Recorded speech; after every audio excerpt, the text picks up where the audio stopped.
Hey folks, so another day, another really cool, unique gun comes into the shop.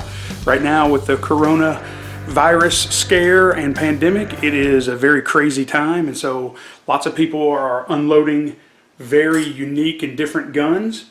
So we have a VZ 2008 that is different than a VZ 58. This is a parts gun that is assembled by Century Arms International. So you see here that it is a semi-automatic 7.62 by 39.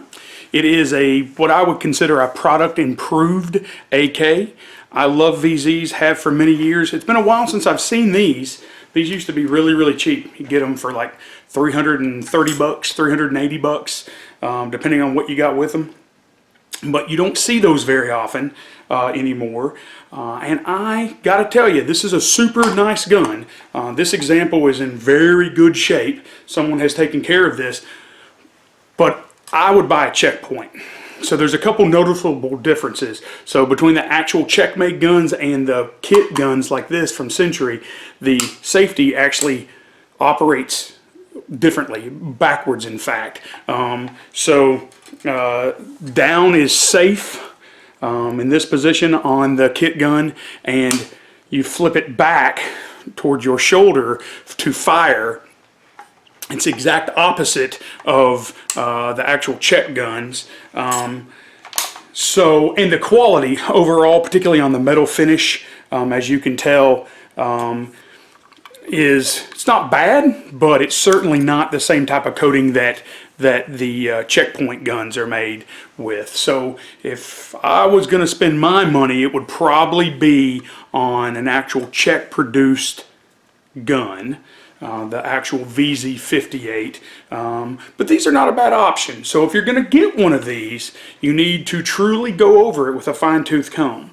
So if you're not familiar with this rifle, it has a last round hold open, which to me is awesome. It has a real safety, which are the two weak points in my humble opinion over the AK-47 or AK-74 design. So that's why I call this a product improved AK. Outside of the caliber 7.62 by 39, there really is nothing in common between this and an AK. This is not the standard, I believe that's called a phantom brake that's on there. It's made by Checkpoint. It does have a bayonet lug. A lot of these came with like a surplus cleaning kit, a surplus bayonet, surplus stock sets. You can get, speaking of stock sets, you can get a fixed stock or a folder. And it folds by pushing this up, which is very difficult. And there you go. So it folds and it locks. So it does rattle a little bit. You can fire it while it is in the folded position. It has a rock and lock system. That's your mag release right there. I would say the one area that I think an AK has as an advantage over this is that an AK just has a big paddle that either left or right-handed shooters can come in and get.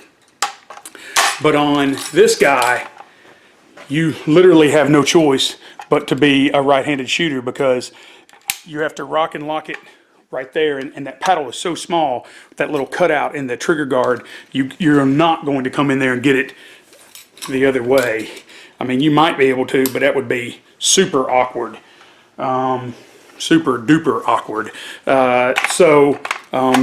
These are still in service in some Czech military units, if I understand correctly. It was used during the War on Terror. But now they've gone on to the Bren 2 or the Bren 1, which is also a fantastic, very unique weapon we don't see a lot of here. I understand that both the VZ58 and the Bren style rifles are very popular in Canada, but not so much here in the States. And I would really recommend this, even with the weirdness and having to load it only with or unload it only with left-hand mag changes. I would buy this gun in a heartbeat. Again, I would buy an actual Checkmate gun, but I would buy a VZ58. Again, it's a product improved AK. Look at that. The whole port's open.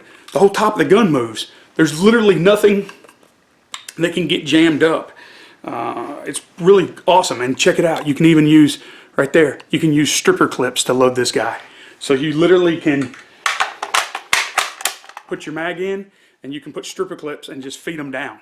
It's pretty cool. Also, the magazines themselves come in this kind of gray paint. It's almost like spray paint finish. They come in a black spray paint finish as well that I've seen. There may be others, but those are the only two types I've seen. And they're all aluminum. So this is a really beefy, stout mag, but it's lightweight. So it's not like carrying a 1 pound unloaded all steel AK mag. So again, product improved AK. So they make really awesome modern furniture, or you can go with this Bakelite with wood impregnated. Look at that. This is like a first gen or original furniture, if you will. But they're lightweight, they're handy, they're comfortable. Obviously on this side of the weapon you have sling points forward and aft. It doesn't rattle around once you have a sling on it. It's actually pretty quiet. But it is a very unique weapon, and I think that if you get a chance to hold one, play with one, buy one, if it's in your budget, I totally think you should. Again, they make them fixed stocks, they make them folders. I would go with it. I like it a lot. I just would try to stay away from the kit guns because they're very hit and miss. If you get a good one, you get a good one. If you get a bad one, you get a bad one. So that's why I would go with the Checkpoint USA made weapons. But it's just another fast look at a really unique weapon. I mean, I see a lot of Glocks. I see a lot of 1911s. I see a lot of ARs. Occasionally I see an AK. But when something nifty comes in, you got to show it off, right? I wish I had time to go shoot it, but I've actually already sold this one. So, but I got to show them to you. That's what YouTube's all about, right? Showing stuff off. How cool is that? Just look at it. So 1950s kind of look to it, right? It's kind of got that Art Deco almost look to it. It's just very, very, in my opinion, very nifty. So again, if you like these type of videos, please do me a huge favor. Like, share, comment, subscribe if you haven't. And as always, be safe and be good.